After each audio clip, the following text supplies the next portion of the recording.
ونتوب إليه ونعوذ بالله من شرور أنفسنا ومن سيئات أعمالنا من يهده الله فلا مضل له ومن يضلل فلا هادي له وأشهد أن لا إله إلا الله وحده لا شريك له وأشهد أن محمدا عبده ورسوله صلوات ربه وسلامه عليه وعلى آله وصحبه أجمعين أما بعد Ma'asyiral muslimin wal muslimat, a'azzani Allah wa iyyakum.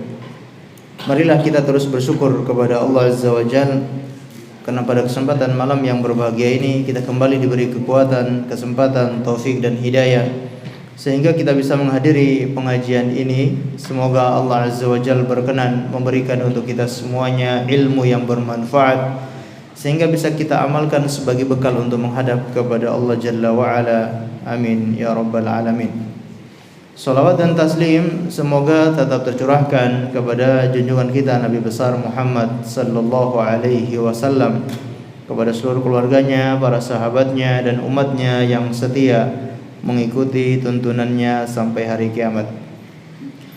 Seperti biasanya kita akan sama-sama mengkaji sebuah kitab yang agung, yaitu Riyadhus Shalihin yang ditulis oleh Imam An-Nawawi rahimahullahu taala.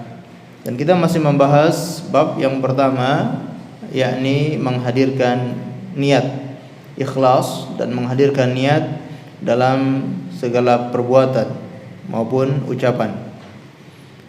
Dan kita sudah memasuki hadis yang ke-11. Hadis yang ke-11. Kita bacakan, wa an Abil Abbas Abdullah ibni Abbas ibni Abdul Muttalib radhiyallahu anhuma an Rasulillah sallallahu alaihi wasallam fima yarwi an rabbih tabaraka wa ta'ala qala inna Allaha kataba al-hasanati was-sayyi'at thumma bayyana dhalik faman hamma bihasanatin falam ya'malha katabaha Allahu tabaraka wa ta'ala indahu hasanatan kamilah wa in hamma biha fa'amilaha katabahu Allahu 'ashara hasanatin ila 700 dhi'fin ila adhafin katsira wa in hamma bi sayyi'atin falam ya'malha katabahu Allahu 'indahu hasanatan kamilah wa in hamma biha fa'amilaha katabahu Allahu sayyi'atan wahidah. Muttafaqun alaih. Dari Abil Abbas, Abdullah bin Abbas bin Abdul Muttalib radhiyallahu anhu, dari Nabi sallallahu alaihi wasallam, yang mana beliau meriwayatkan dari Rabbnya tabaraka wa taala, alias ini hadis qudsi.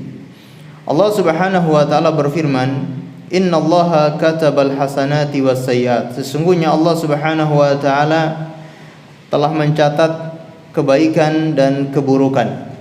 Kemudian Allah menjelaskan itu, barang siapa yang berniat untuk melakukan kebaikan dan tidak jadi melakukannya, Allah Subhanahu wa taala telah mencatatnya di sisinya kebaikan yang sempurna, pahala yang sempurna. Wa in hamma biha fa'amilaha, dan jika dia sudah bertekad, berniat untuk melakukannya dan dia jadi melakukan amalan itu, Allah Subhanahu wa taala akan mencatat di sisinya 10 kebaikan secara kebaikan yang sempurna, 10 pahala yang sempurna. Ila 700 dhi'fin, dan Allah Subhanahu wa taala akan melipat gandakan menjadi 700 ila adhafin katsirah, bahkan Allah lipatkan menjadi kelipatan yang sangat banyak. Wa in hamma bi sayyi'atin falam ya'malha katabahallahu indahu hasanatan kamilah. Adapun jika berniat untuk melakukan keburukan dan tidak jadi melakukan keburukan itu, maka Allah Subhanahu wa taala akan mencatat di sisinya kebaikan yang sempurna. Wa in hamma biha fa'amilaha, dan seandainya dia berniat untuk melakukan keburukan dan dia berhasil melakukan keburukan itu, Allah mencatat di sisinya sayyi'atan wahidah, hanya satu dosa, hanya satu keburukan. Ma'asyiral muslimin dan muslimat, a'azzani Allah wa iyyakum. Hadis ini merupakan hadis yang sangat penting yang dibawakan oleh Imam An-Nawawi dalam bab ikhlas dan menghadirkan niat, karena pentingnya kita menghadirkan niat di dalam hati. Kalau orang sudah meniatkan di dalam hatinya dan dia sudah hamma, yaitu dia sudah bertekad untuk melakukannya, namun ada penghalang, tidak jadi melakukannya, dia sudah mendapatkan pahala yang sempurna. Dan kalau dia jadi melakukan amalan tersebut, dia sudah niatkan, kemudian dia jadi melakukan amalan itu, maka Allah akan beri dia pahala 10 kali lipat. Bahkan Allah lipat gandakan menjadi 700.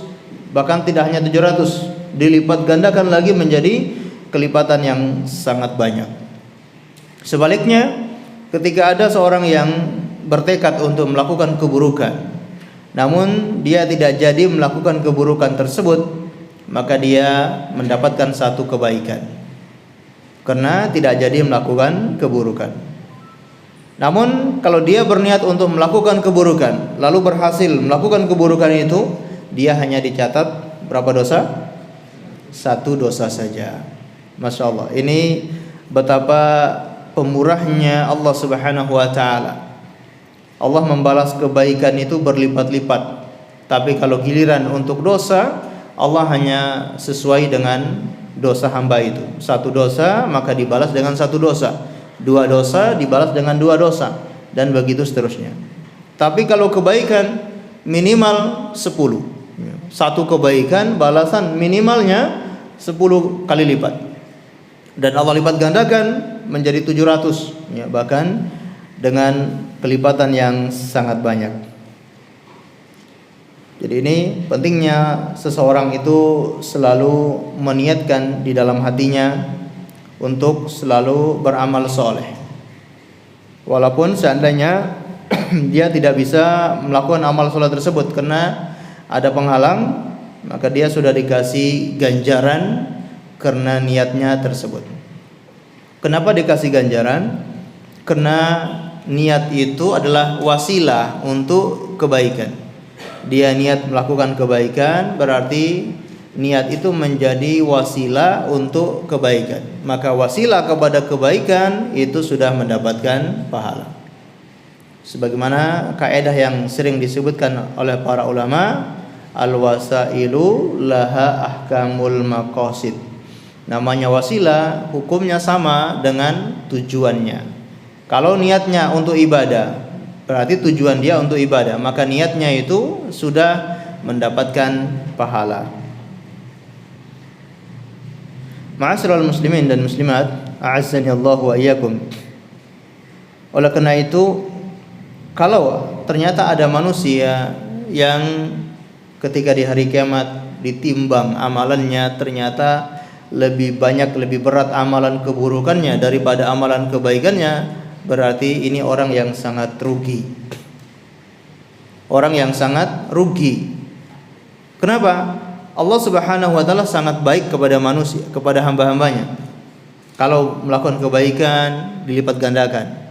Tapi kalau melakukan keburukan hanya sesuai balasan, sesuai perbuatan. Tapi kok ada manusia yang timbangan amal keburukannya lebih banyak, lebih berat daripada amal kebaikannya? Nah, ini berarti sungguh sangat terlalu. Sudah dikasih begitu kesempatan kebaikan yang sangat banyak, ternyata keburukannya lebih besar daripada kebaikannya. Ini orang yang sangat rugi.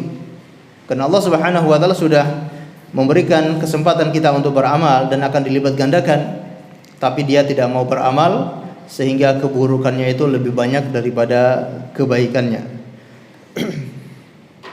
Ma'asyiral muslimin dan muslimat, a'azzani Allah wa iyyakum. Allah Subhanahu wa ta'ala berfirman dalam surat Al-A'raf ayat 9, "Wa man khaffat mawazinuhu faulaika alladziina khasiru anfusahum bima kanu biayatina yadhlimun."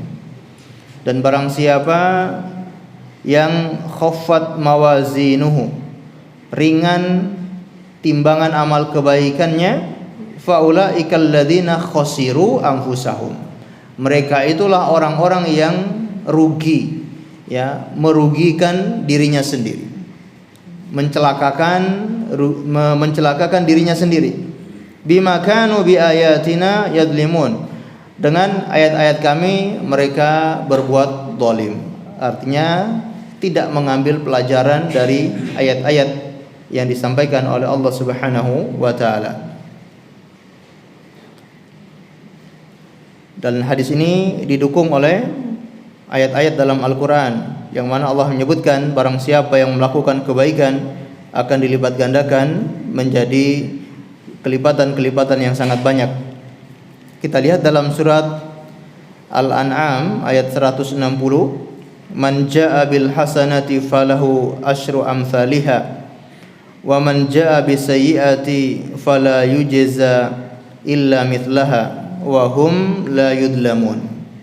Barang siapa yang datang dengan satu kebaikan akan dibalas dengan asyru amsalihha, 10 kali lipat. Wa man jaa bis sayyiati fala yujza illa mithlaha. Dan barang siapa yang datang dengan satu keburukan akan dibalas dengan serupa. Satu keburukan dibalas dengan satu keburukan. Wa hum la yudlamun, dan mereka tidak dizalimi sama sekali oleh Allah Subhanahu wa taala. Namun, ya, balasan satu keburukan dengan keburukan itu secara umum dan secara normal. Namun kalau dalam kondisi-kondisi tertentu bisa saja keburukan itu semakin besar, dosanya semakin besar, semakin berlipat ganda karena ada kondisi-kondisi tertentu. Contohnya apa? Ketika seorang berada di tempat yang istimewa, tempat yang harusnya di situ diagungkan Allah Subhanahu wa taala, tempat-tempat yang suci, namun dia melakukan maksiat dan dosa di tempat tersebut, maka tentu dosanya berbeda dengan orang yang melakukan keburukan di lain atau di selain tempat tersebut. Orang yang mencuri di depan Ka'bah atau mencopet di depan Ka'bah, dosanya lebih besar daripada orang yang mencopet di selainnya. Ya. Walaupun ya satu keburukan dibalas dengan satu keburukan, namun kalau karena tempatnya istimewa, yang harusnya orang itu di situ mengingat Allah, di situ berzikir, tapi saking buruknya jiwa itu, saking buruknya orang ini sampai melakukan maksiat di tempat-tempat yang istimewa seperti itu, maka balasan keburukannya semakin berlipat ganda. Atau seseorang melakukan keburukan di waktu-waktu yang istimewa, harusnya waktu-waktu itu disucikan oleh Allah Subhanahu wa taala. Seseorang mensucikan Allah dan juga mengagungkan Allah di waktu-waktu tersebut, namun dia gunakan untuk berbuat dosa. Tentu dosanya lebih besar daripada orang yang berbuat dosa di waktu-waktu yang lain. Contohnya seperti apa? Di bulan Ramadan misalkan, ya, bermaksiat di bulan Ramadan, ya. Seharusnya di bulan Ramadan itu orang berlomba-lomba untuk kebaikan, ini justru berbuat dosa, maka dosanya lebih besar daripada di luar Ramadan. Ataupun bulan-bulan yang haram, ya, Ashhuril Haram, 4 bulan yang haram, maka kata Allah, fala tadlimu fihinna anfusakum, jangan kalian berbuat zalim pada bulan-bulan itu. Kata Imam Ibnu Katsir membawakan penafsiran dari para ulama, para tabi'in, ya, kata Qatadah dan yang lainnya, ya, barang siapa yang berbuat kemungkaran pada Ashhuril Haram, bulan-bulan yang diharamkan oleh Allah, maka wizruhu a'dham, dosanya lebih besar daripada di luar bulan-bulan haram. Dan begitu seterusnya. Apalagi kebaikan dilakukan di tempat yang istimewa atau di waktu yang istimewa, maka kelipatannya berlipat-lipat ganda. Maka di bulan Ramadan, kenapa begitu banyak kebaikan, keberkahan, bonus-bonus yang Allah berikan? Karena begitu berlipat ganda. Di waktu yang istimewa, kemudian orang sedang berpuasa, kemudian ada malam-malam yang dikhususkan, malam Lailatul Qadar, maka ini berlipat ganda keberkahannya. Maka sangat disayangkan kalau ternyata kita melewatkan waktu-waktu yang istimewa itu tanpa ada amalan-amalan kebaikan. Ini sangat disayangkan. Termasuk di bulan-bulan sekarang ini, yang kita sedang berada di bulan apa? Rajab, penghujung bulan Rajab, dan akan masuk bulan Sya'ban. Ya. Sebentar lagi kita akan menemui bulan Ramadan. Maka butuh persiapan untuk menyambut bulan yang agung tersebut. Ma'asyiral muslimin dan muslimat, a'azzani Allah wa iyyakum. Kita akan bacakan beberapa faedah yang bisa kita ambil dari hadis yang mulia ini. Faedah yang pertama, anna man hamma bihasanatin kutibat lahu hasanatan wa in lam ya'malha li'anna al-hammu bil hasana sababun ila amaliha wasababu al-khair khair wasababul khair khairun. Bahwasanya barang siapa yang berhamma atau berniat atau bertekad untuk melakukan kebaikan, akan dicatat kebaikan untuknya meskipun dia tidak jadi melakukan kebaikan itu. Karena orang yang berniat untuk melakukan kebaikan adalah sebab untuk melakukan kebaikan itu, dan namanya sebab itu adalah baik. Sebab yang baik maka itu adalah baik. Wasababul khair khairun. Sebab kepada yang baik itu adalah kebaikan. Dan sebaliknya, sebab kepada yang buruk itu juga keburukan. Kalau wasilah menuju keburukan itu menjadi keburukan. Kemudian, anna man hamma bi sayyi'atin thumma raja'a anha lillahi ta'ala la li syai'in akhar kutibat lahu hasanatun. Dan barang siapa yang berniat, bertekad untuk melakukan keburukan, kemudian dia tidak jadi melakukannya lillahi ta'ala, tidak jadi melakukan keburukan itu karena Allah, motivasinya adalah karena Allah Subhanahu wa ta'ala, maka dia tidak mendapatkan dosa sama sekali, bahkan dia justru mendapatkan pahala. Li'anna ruju'ihi 'anil 'azmi 'alaiha khair. Karena kembalinya dia ketika sudah bertekad, maka itu adalah kebaikan. Berikutnya, fayuzi fi maqabalatihi bihasanatin wa in qila lima lam taktub sayatan bil hammi 'alaiha fal jawab annal hammu birruju'i mutaakhirun fayakunu nasikhan lil hammi al mutaqaddim. Baik. Kalau ada yang bertanya, kenapa orang yang berniat untuk melakukan keburukan tidak dicatat keburukan kalau dia sudah kembali atau dia tidak jadi melakukan keburukan tersebut? Maka jawabannya, karena namanya kebaikan itu bisa menghapus keburukan.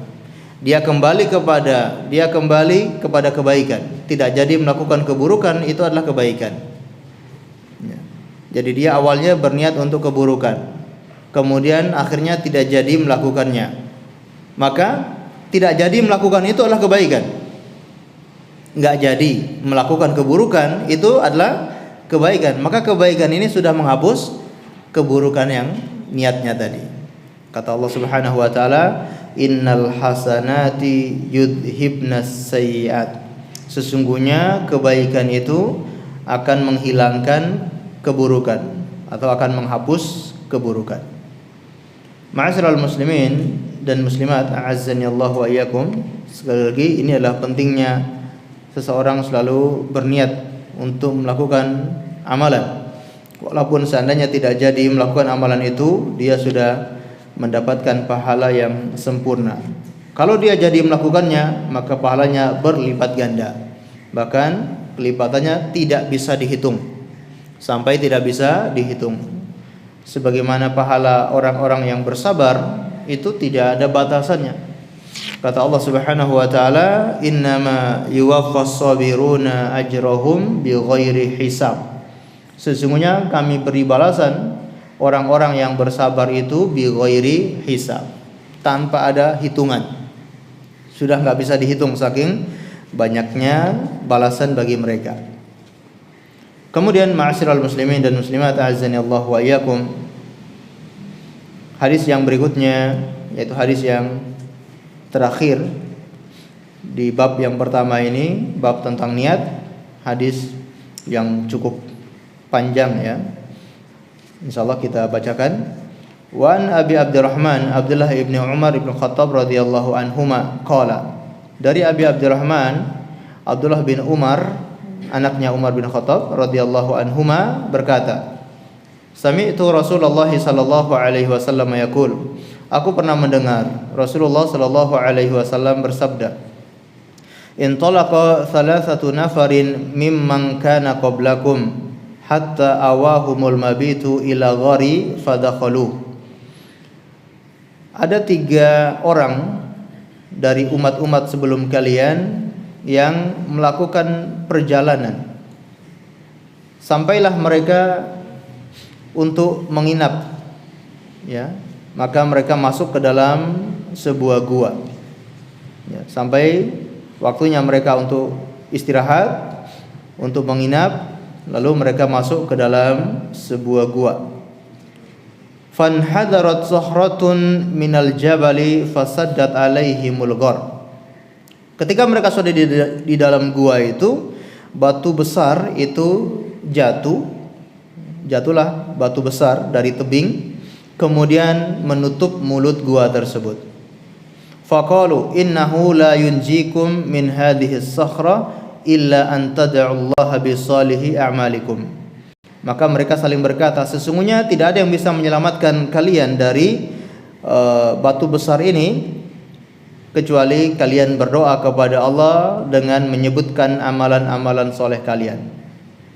Jadi kita bisa lihat bagaimana Allah Subhanahu wa taala menguji 3 orang soleh ini. Jadi mereka ini orang-orang soleh dan mungkin termasuk wali-wali Allah Subhanahu wa taala. Dan mereka ini adalah 3 bersahabat. Mereka 3 bersahabat melakukan sebuah perjalanan, kemudian mereka ingin menginap. Tidak ada tempat penginapan, tapi menginapnya di mana? Di dalam gua, ya, di zaman dahulu. Dan Allah Subhanahu wa taala menguji mereka. Jadi ini menjadi pelajaran bahwa bukan berarti orang soleh itu tidak diuji sama Allah. Orang soleh bagaimanapun, keimanannya besar seperti apapun, tetap akan diuji oleh Allah Subhanahu wa taala. Makanya para nabi ujiannya lebih besar. Kemudian summal amsal fal amsal, setelahnya dan setelahnya. Mereka diuji oleh Allah Subhanahu wa taala dengan Allah mentakdirkan jatuh batu besar kemudian menutup mulut gua itu. Ya, tentunya guanya juga gua yang besar. Karena mereka untuk menginap dan berteduh di gua tersebut, ya. Dan 3 orang masuk di dalam gua tersebut, ya, tentu gua itu juga cukup besar. Maka batu yang menghadang gua ini sampai menutup semua mulut gua itu juga batu yang besar, sehingga tidak bisa mereka mendorong batu itu. Dalam posisi seperti ini mereka hanya mengandalkan doa.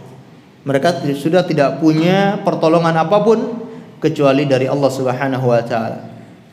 Maka mereka berkata, sesungguhnya tidak ada yang bisa menyelamatkan kalian dari batu besar ini kecuali kalian berdoa kepada Allah dengan menyebutkan amalan-amalan soleh kalian. Faqala rajulun minhum, berkata orang di antara mereka, Allahumma kana li abawani saykhani kabirani. Ya Allah, sesungguhnya aku memiliki 2 orang tua yang sudah sangat tua, sudah tua renta, sudah sudah sangat tua renta, sepuh, ya. Wa kuntu la aghbiku qablahuma ahlan wala malan. Dan kebiasaan saya tidak memberi minum di malam hari, ya. Kebiasaanku tidak memberi minum di malam hari kepada keluargaku, kepada anak-anakku, kecuali setelah saya memberinya kepada mereka berdua. Fana abi talabus sajari yauman falam urih alaihima hatta nama fahalabtu lahuma ghabuqahuma fawajadtuhuma naimaini. Sampai suatu hari aku mencari atau aku mengembala kambing, ya, di tempat yang jauh, dan ketika aku pulang belum sempat memerahkan susu atau minuman malam untuk mereka berdua. ternyata mereka sudah tidur. Maka aku pun memerahkan susu untuk jatah malam mereka. Dan aku mendapati mereka berdua sudah sedang tidur pulas. Fakarihtu an uqidahuma wa an uqbiqa qablahuma ahlan wala malan. Dan aku tidak mau membangunkan mereka yang sudah tidur pulas tersebut. Dan aku tidak memberikan jatah minum atau jatah makan malam ini kepada keluargaku. Falabihtu wal qadahu ala yadai antadiru istiqadahuma hatta baraqal fajri. Dan wadah yang berisi susu ini tetap berada di tanganku. Aku menunggu bangunnya mereka. Ya, dia menunggu mereka bangun. Dia menunggu, siapa tahu di tengah malam mereka sadar bangun, maka dia kasih jatah makan malam tersebut. Atau di jam sekian, atau ternyata Allah mentakdirkan sampai larut malam tidak bangun, bahkan sampai barikol fajar, sampai waktu fajar baru bangun. Ya, bayangkan bagaimana Allah mentakdirkan kedua orang tuanya tidak bangun ya, sedikit pun. Wasibiyatu yatadhaghawna inla qadami. Sedangkan anak-anakku menangis di sisi atau di kakiku. Karena anak-anaknya lapar, tidak dikasih jatah makan malam. Karena dia punya kebiasaan tidak memberi makan malam kepada keluarga anak-anaknya kecuali setelah dia memberikan kepada kedua orang tuanya. Anak-anaknya kelaparan, menangis di kakinya untuk minta makan, minta susu, tapi tidak dikasih karena dia lebih mendahulukan orang tuanya. Dan anak-anaknya nangis pun orang tuanya nggak bisa bangun. Ini Allah mentakdirkan bagaimana orang tuanya itu tidur sangat pulas. Anak-anaknya kan nangis di kakinya ya. Tapi orang tuanya tidak bisa bangun sampai tiba waktu fajar. Fastaiqadha fashariba qabuqahuma. Akhirnya di waktu fajar mereka pun bangun dan mereka minum susu atau jatah makan malam mereka. Allahumma in kuntu fa'altu dzalika ibtigha'a wajhika fafarrij 'anna ma nahnu fihi min hadhihi as-sakhra farajat syai'an la yastati'una al-khuruja minhu. Maka dia pun berdoa, ya Allah, sesungguhnya yang aku lakukan ini kalau betul-betul ikhlas mengharapkan wajah-Mu, maka berikan kelapangan, berikan jalan keluar dari ujian yang menimpa kami ini ya, atau keluarkan kami dari batu besar ini. Fan farajat syai'an lam yastati'una al-khuruja minhu.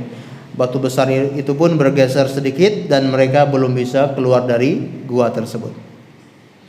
Qala al-akhar, orang yang kedua pun mulai berdoa, Allahumma innahu kanat li ibnatu ammi kanat ahabban nasi ilayya wa fi riwayatin kuntu uhibbuha ka ashaddi ma yuhibbur rijalun nisa. Ya Allah, sesungguhnya aku memiliki sepupu wanita, anaknya pamanku. Kanat ahabban nasi ilayya, dia adalah wanita yang paling aku cintai. Ya, seorang wanita yang sangat dia cintai. Ya, artinya dia sudah sangat mabuk cinta dengan anak pamannya itu, sepupunya itu. Wa fi riwayatin kuntu uhibbuha ka ashaddi ma yuhibbur rijalun nisa. Aku sangat mencintainya sebagaimana cintanya seorang laki-laki yang sudah mabuk cinta kepada seorang wanita. Bayangkan bagaimana rasa cintanya laki-laki ini kepada sepupunya itu.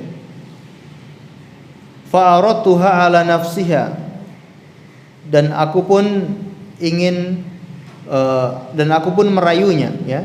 Aku pun merayunya untuk berbuat maksiat dengan wanita itu.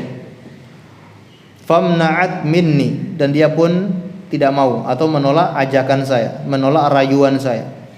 Hatta allamat biha sanatun minas sinin faja'atni fa'ataituha 20 wa 100 dinar ala an tukhalliya baini wa baina nafsiha fafa'alat. Sampai pada suatu waktu dia sangat kesulitan.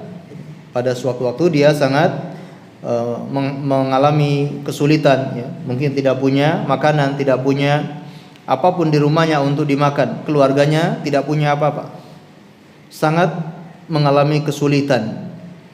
Maka perempuan ini pun datang kepada saya, kemudian menawarkan kalau dia mau bisa berhubungan dengan laki-laki ini, maka dia harus menyerahkan uang sebanyak 120 dinar supaya dia bisa menikmati tubuh wanita tersebut. Fafa'alat, dan wanita itu pun melakukannya, ya, karena dia sangat kesulitan.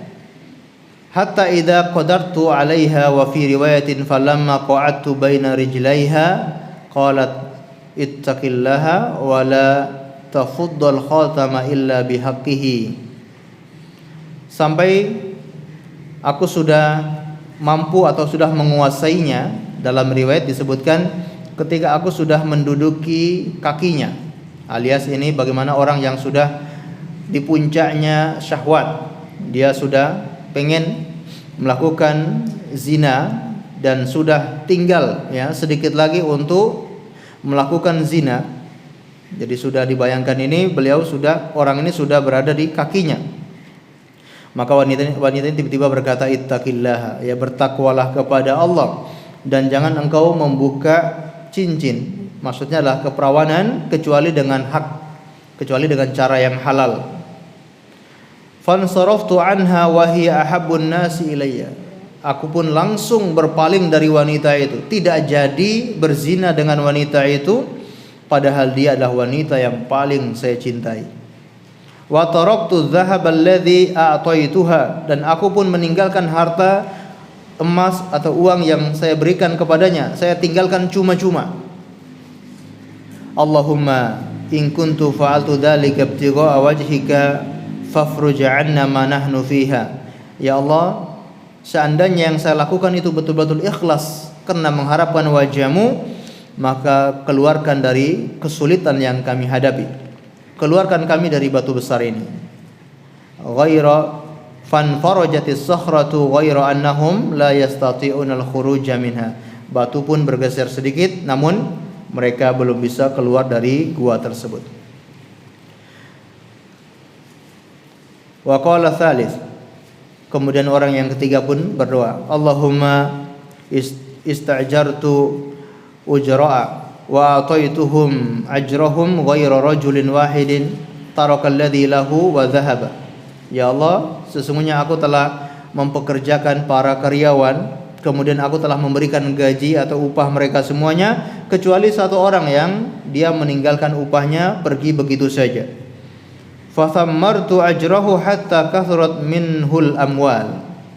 Maka aku olah harta itu sampai berkembang dan menjadi harta yang sangat banyak.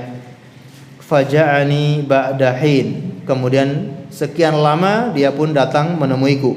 Faqala ya Abdullah addi ilayya ajri. Wahai Abdullah, wahai fulan, berikan hak saya, berikan gaji saya. Faqultu kullu ma tara min ajrika minal ibili wal baqari wal ghanami wal raqiq. Semua yang kamu lihat ini itu gajimu semuanya, berupa unta, berupa sapi, berupa kambing, ya, warraqiq, dan budak-budak pengembalanya, semua itu adalah gajimu. Qala ya Abdullah la tastahzi'u bi. Wahai hamba Allah, jangan kamu menghina saya, jangan bercanda kamu. Karena dia merasa gajinya itu cuma sedikit. Mungkin satu kambing itu gaji dia. Gaji dia seharga satu ekor kambing. Namun dia melihat ini unta, kambing, sapi yang sangat banyak, bahkan disebutkan memenuhi satu lembah. Ya, bayangkan betapa banyaknya hewan-hewan tersebut beserta budak-budak. Jadi tidak hanya satu budak, berarti yang mengembala kambing ini adalah para budak, dan sangat banyak budak tersebut. Karena dia merasa mustahil, dia mengatakan, wahai hamba Allah, jangan engkau bercanda, jangan engkau menghina saya. Fakultu la astahzi'u bika. Demi Allah, aku tidak menghinamu. Aku tidak bercanda kepadamu. Fa akhadahu kullahu fastaqahu falam yatruk minhu syai'a. dia pun mengambil semua harta itu, kambingnya, untanya, sapinya, dan semua budak-budaknya dia bawa pergi semua tanpa meninggalkan satu pun. Tidak disisakan untuk ucapan terima kasih, ini sapi, ini unta, tidak ada satu pun ucapan terima kasih, ya. Semuanya dibawa pergi oleh karyawan tersebut. Allahumma ya Allah, in kuntu fa'altu dzalika ibtigha'a wajhika fafruj 'anna ma nahnu fihi. Fanfarajat as-sakhratu fa kharaju yamshun. Ya Allah, seandainya yang saya lakukan ini adalah ikhlas karena mengharapkan wajah-Mu, maka keluarkan kami dari batu besar ini. Batu pun bergeser dan mereka mampu keluar dari gua tersebut, dan mereka pergi meninggalkan gua tersebut. Masya Allah, ya. Ini hadis yang cukup panjang, ya, cerita tentang 3 orang soleh yang mereka masing-masing punya amalan-amalan yang luar biasa. Orang yang pertama amalannya adalah berbakti kepada orang tua. Orang yang kedua amalannya adalah meninggalkan maksiat. Orang yang ketiga amalannya adalah amanah, menepati janji. Dan Allah Subhanahu wa taala menguji mereka untuk menjadi pelajaran bagi kita semuanya, bahwa inilah orang-orang yang ikhlas ketika beramal. Tidak ada yang tahu amalan mereka itu sama sekali. Ya, kalau tidak ada peristiwa ini, mereka tidak akan mengungkapkan, mereka tidak akan memberitahu amalan mereka. Ini amalan yang sangat rahasia, yang sangat ikhlas, hanya diri mereka sama Allah saja yang tahu. Mereka beritahu amalan ini, kenapa? Karena ada peristiwa yang besar, ya, karena mereka ingin bisa selamat dari batu besar ini, kecuali dengan berdoa, tawassul, menggunakan amalan-amalan soleh yang paling ikhlas. Dan kalau kita lihat, ya, ini seorang yang sangat berbakti kepada orang tuanya. Dia lebih mendahulukan orang tuanya daripada keluarganya. Nah, ini anak yang sangat berbakti. Sampai anak-anaknya kelaparan, keluarganya kelaparan, dia tetap mendahulukan orang tuanya. Dan orang yang kedua, bagaimana dia bisa menahan syahwatnya padahal sedang bergejolak. Syahwatnya sedang bergejolak, apalagi kepada wanita yang sangat dia cintai. Selama ini dia menghayal, selama ini dia ingin berhubungan dengan wanita tersebut. Tapi ketika dia sudah mampu melakukannya, ternyata dia meninggalkan wanita itu bukan karena siapa-siapa. Motivasinya bukan karena apapun, tapi motivasinya adalah karena Allah Subhanahu wa taala. Dan dia tinggalkan harta yang sangat banyak.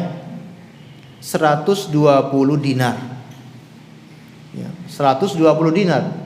1 dinar saja, ya, itu berapa 1 dinar? 4 jutaan. Itu cuma 1 dinar, ya. 1 dinar berapa gram? 4 gram lebih, ya. Ya.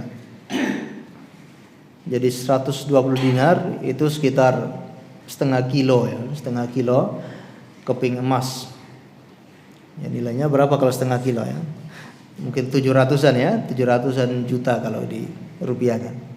Itu harta yang sangat banyak dia tinggalkan begitu saja karena dia ingat sama Allah, dia menyesal, bertobat kepada Allah Subhanahu wa taala. Kemudian orang yang ketiga, bagaimana sangat amanah. Seandainya kalau dia menggaji karyawannya dengan gaji yang sedikit, itu karyawannya tidak akan protes, karena karyawannya tahu gajinya cuma sedikit. Namun karena dia ketika mengolah harta karyawannya itu dia ikhlas karena Allah Subhanahu wa taala, maka dia berikan semua harta tersebut kepada karyawannya. Walaupun tanpa disisa sedikit pun, dia ikhlas karena Allah Subhanahu wa taala. Nah, kalau kita pengen tahu contoh ihsan, ya ini contohnya.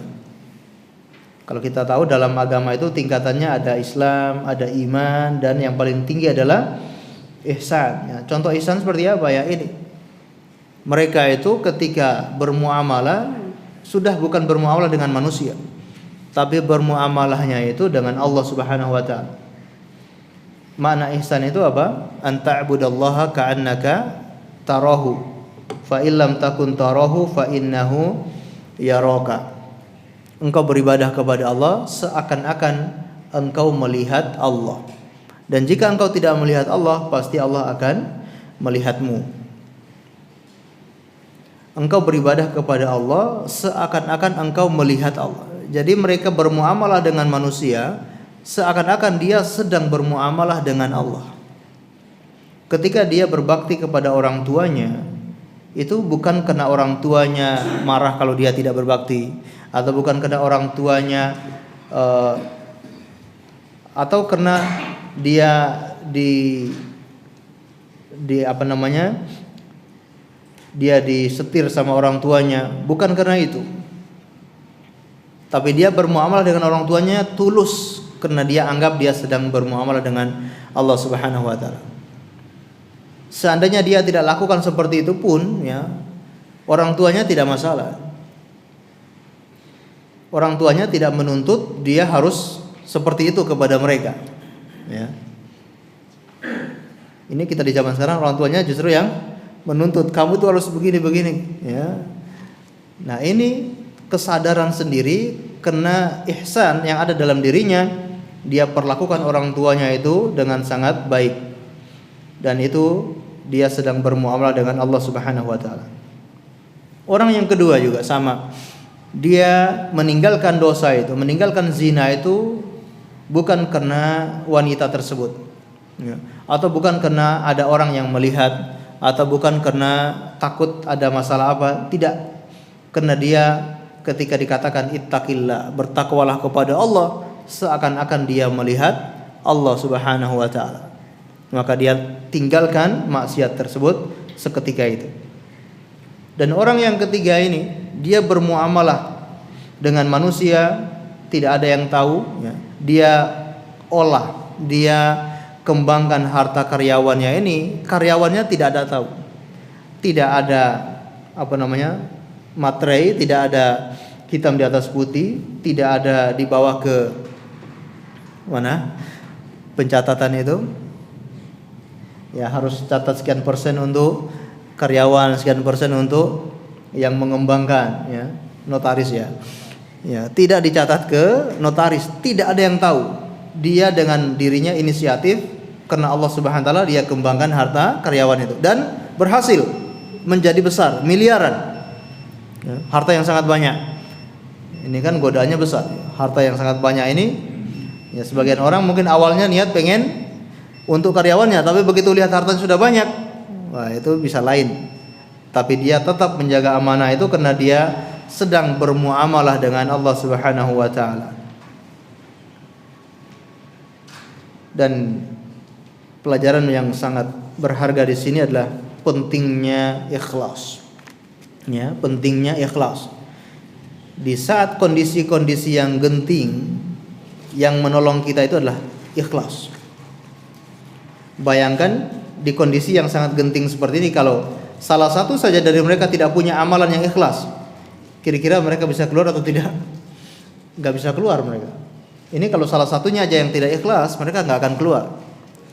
Tapi karena masing-masing punya amalan yang ikhlas, Allah selamatkan mereka.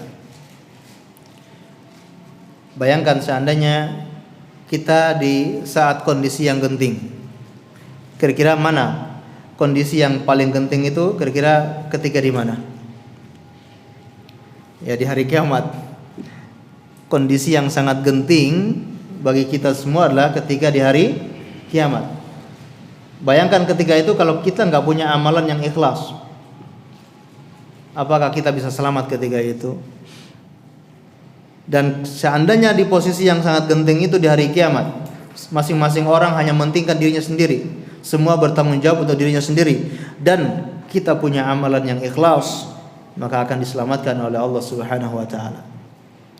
Maka ada sebuah ungkapan yang sangat bagus disebutkan oleh para ulama, ya, ikhlasus sa'ah najahul abad. Ikhlas sesaat, keberhasilannya selamanya. Sesaat saja, satu saja kita ikhlas, itu sudah menjadi keberhasilan untuk selamanya. Kalau kita punya satu saja amalan yang ikhlas, insya Allah itulah yang bisa menolong kita di hari kiamat.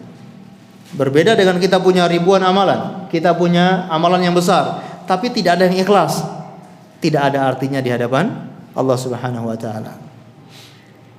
Allah alam bisawab. Kita dengarkan azan terlebih dahulu, kemudian kita lanjutkan sedikit insyaallah.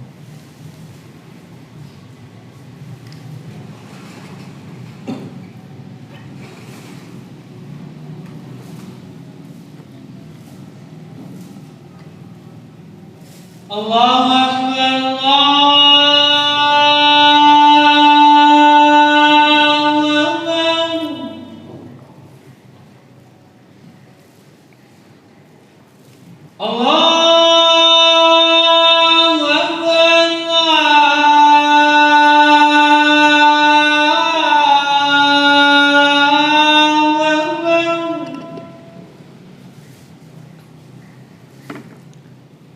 Asyhadu an la ilaha illallah.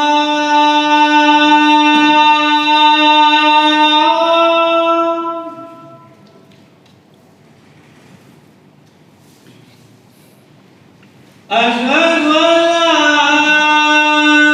ilaha illallah.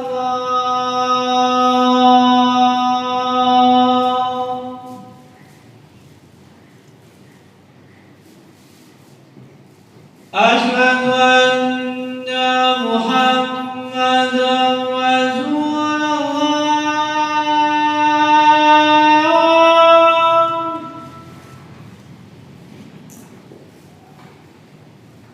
Asyhadu anna Muhammadan Rasulullah.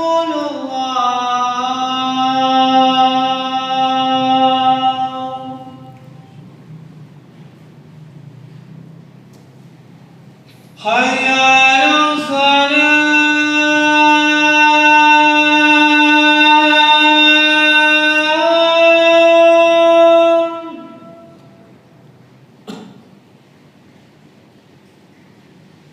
Hayya 'alas salah.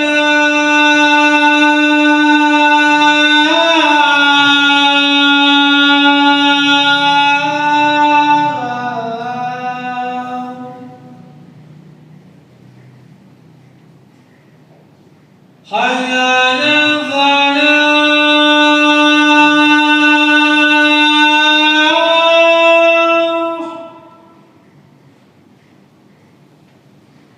Hayya 'alal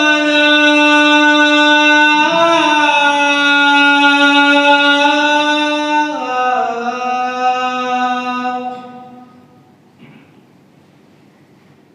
Allahu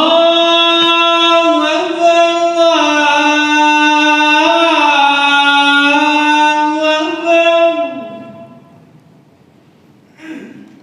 La ilaha illallah.